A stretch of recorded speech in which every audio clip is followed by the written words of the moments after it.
Well, good evening, everybody. Well, Brent did a video the night he was coming home from retirement, and he hasn't done anything since.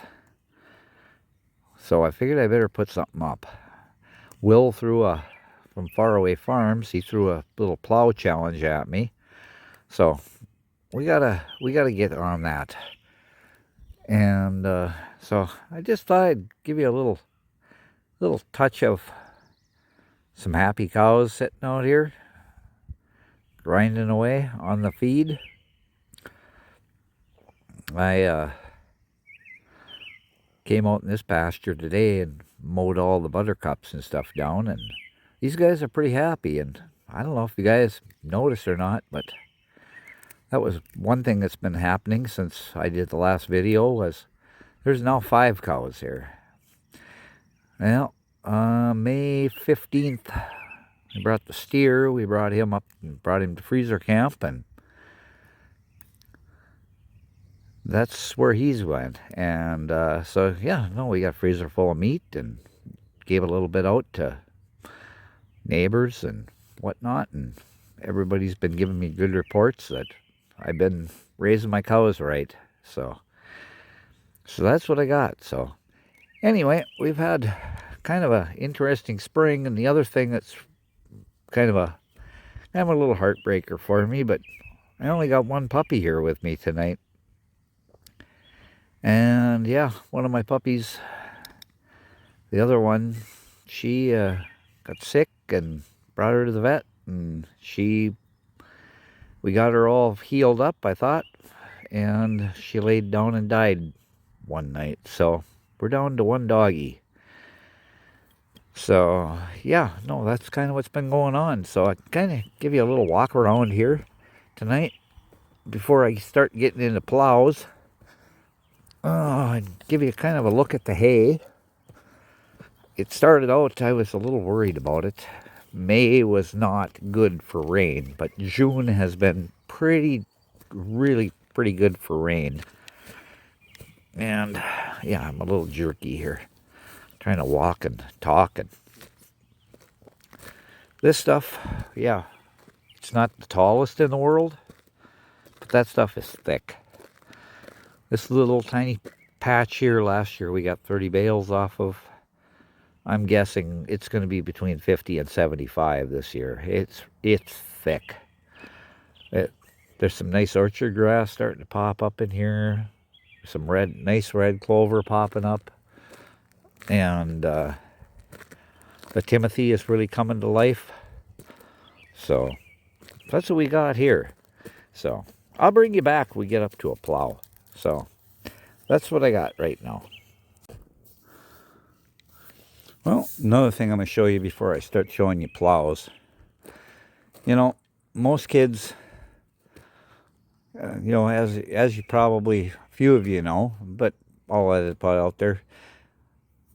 Youngest boy graduated this spring. And so when you graduate, what do you go out and buy? You know, a lot of guys go buy a Corvette, or they buy a Camaro, or they buy a Mustang, or whatever sits them right. This is what my kid bought. He came home with this the other night. I guess he wants to be a big rigger, evidently. He's supposed to be going to school to be a diesel mechanic, but yeah, he came home with this the other night.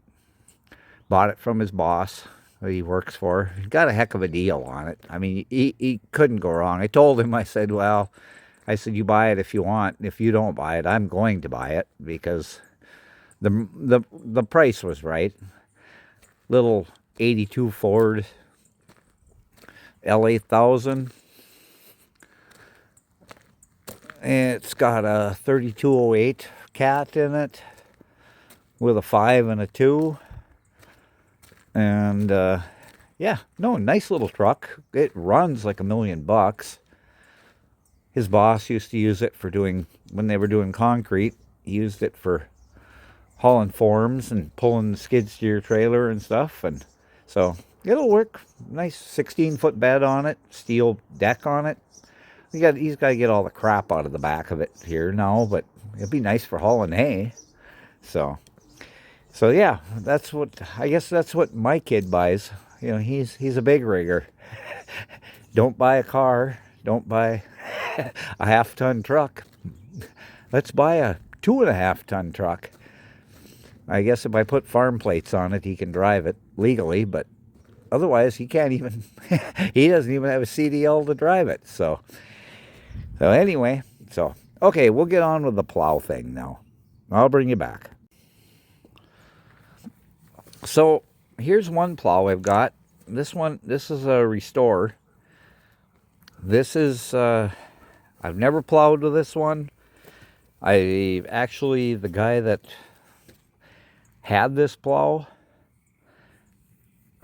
I had offered him something for it one time, and I was going to buy it from him, and, well, he's no longer with us. He'd passed away, and his family was scrapping. They just wanted a guy to come in and scrap, so they were gonna toss this plow. And I talked to the guy. I used to load him all the time with scrap, and so I ended up getting this plow for nothing. But so we got 3 bottoms here. This is a international. It's a number 16, which is kind of a rare plow. That's not a common one. You know, your common ones were the international, Little Genius 8s. This was right after the 8s that this plow came out. So this one's getting rebuilt, and it's going to get all redone. Haven't done it yet. I haven't needed it, so I haven't done it yet. We're going to blow a little moss off it. We've greased it all up and made sure everything worked, and we're going to get to it and go through the bottoms. It's got chief bottoms on it, and everybody will tell you that chief bottoms, oh, you can't have a chief bottom because you can't get parts. Well, with the internet, if you look hard enough, you can find pretty much anything you want. So I'm going to do points and shares on this one. The mole boards are still in really good shape, but the shares and the points need to be done. So we're going to get those done, and this will be the plow that I probably use the most. So I'll bring you back for another one. Well, here's another one here I've got, and this is a Ford. It's not a Ferguson, it's a Ford. And I can't remember what the model is on it. 1058? I don't remember what the model is on it. But this one, last time I used this one, I had this one hooked to the case, our 930 case. Well, that's a lot of tractor to hook to this plow. And I bent the beam in the back here. I hooked a big rock, and you take a 3-bottom 314s and hook them to a 85, 90 horse tractor, which that's about what you got to do in this country a lot of times with the soil we have. I bent that beam in the back, so I got a little straightening to do back there, and we'll get this one. This one's going to be up and running again, too. It's nice to have. I like the 3-point plow in certain little fields. Some of the fields we have are small, and it's nice to have 3-point. So there's another 3 bottoms I've got. So I'll bring you back. Okay. I'm not going to count this as a bottom, but this is way too cool to not show you guys. There's a homestead, about a half-mile south of me here. And I've known about it since I was a little kid. My dad walked me around there. My dad's told me a lot of the history about the place. When my dad moved to where we are here in 1929, this place, half-mile south of me, pretty much it had been abandoned and whatnot. Well, here about, I don't know, 20, probably close to 20 years ago, I was walking around down there one day, and there's big, huge rock piles down there. And I found this. And there were some numbers on the back. So I came home and did a little computer search on it. And that what I came up with was that is the point and share off an Oliver walking plow from the late 1800s. So I just thought it's cool. It's sitting here in one of the rock gardens. I'm not going to count that as a bottom, but that sits here, then that is just, it's way too cool to not throw it away. And down in that same area, one of my neighbor that lives right next to it, he was plowing. He's got a little Genius 8 single bottom, I think it's a single 14, it might be a single 16. He was plowing down there, and he was plowing about probably 6-8 inches deep, and he pulled up a horseshoe about that depth from that time. So, but it's just neat. But yeah, I'm not going to count that as a bottom, but you guys need to see that. It was way too cool. So, and it was funny that I could still, find that information, that's exactly what it came off of. So I'll bring you back again. Well, no, I'll tell you what. I'll take you out and show you a little more hay. This is we use this as a flower bed, which obviously I didn't quite get flowers in it this spring. Been a little busy. This is an old International McCormick manure spreader that my dad had back, well, I shouldn't say my dad, my grandpa had. And then my dad used it. And of course, I drug it home, put a box inside of it, and we use that as a flower bed. But obviously, not a lot of flowers in it this spring. I was a little busy. Well, it's a dog bed. I guess there's a dog in it. It's a bed. So, and we got a little John Deere corn planter here, and that actually came from locally here too. That came off another farm probably about 5 miles to the east of me here. So we've got a little historic stuff. But anyway, I'll show you my hay. This field, I was a little worried. I didn't think I was going to get anything. I know it's a little short. We got some nice orchard grass popping up in it. Real nice orchard grass, which I'm letting that stuff go to seed. I love orchard grass. But it is thick and dried up. We've been getting rain, and it's thick and dried up. It's thick, it's not going to be, it's going to be close to what it was last year. It's not going to be probably as good with the rain we had last year, but it's going to be pretty nice. So I'll bring you back because I got another plow, but I have to travel for that one. So that's probably going to be here a day or so before I get back to that one. Well, I'm back again here.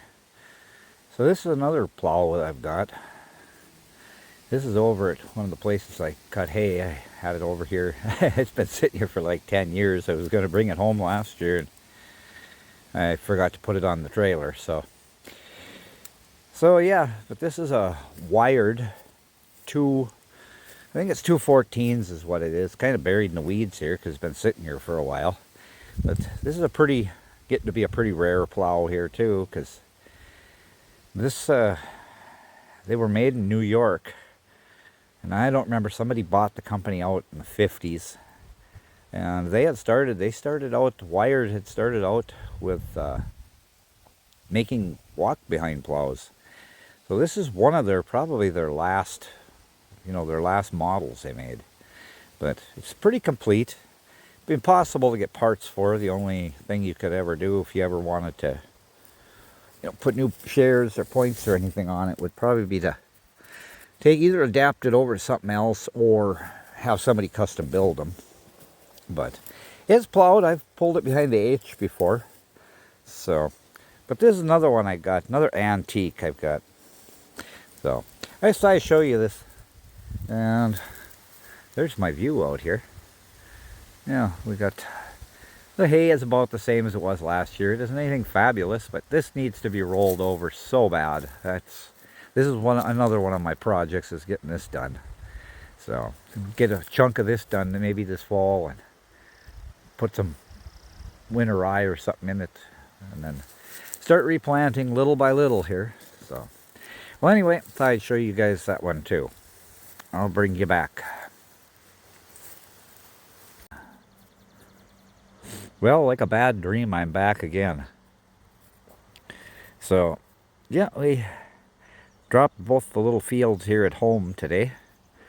This one, I don't know, there'll be some hay here. I think about the same as it was last year, so I think I got 135 bales, 140 bales, that's what it was, 140 bales off this little field last year of small squares.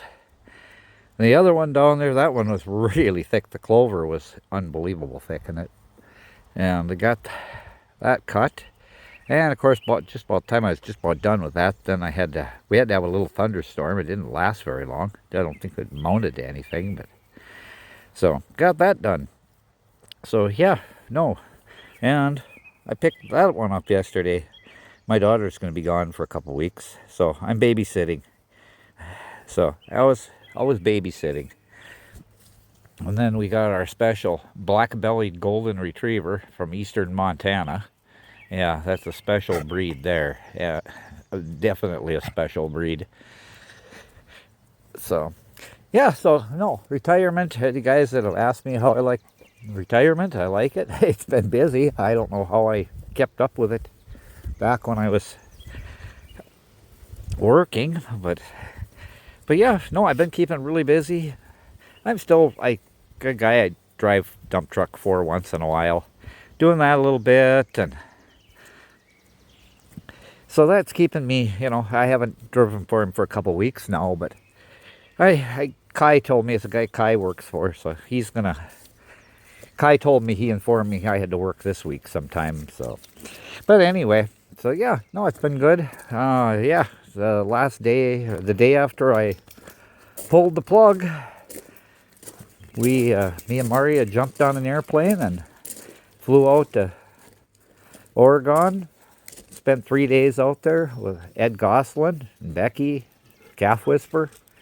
Had a wonderful time out there. It was great. And, I mean, I couldn't ask for nicer folks. We had an absolute great time out there. I could have stayed probably a little bit longer, but back to it again. I had a 17-year-old watching my animals, and there's not a lot of trust in that happening. So, but yeah, no, I'm going to wrap this one up and get back to working again. The retirement working.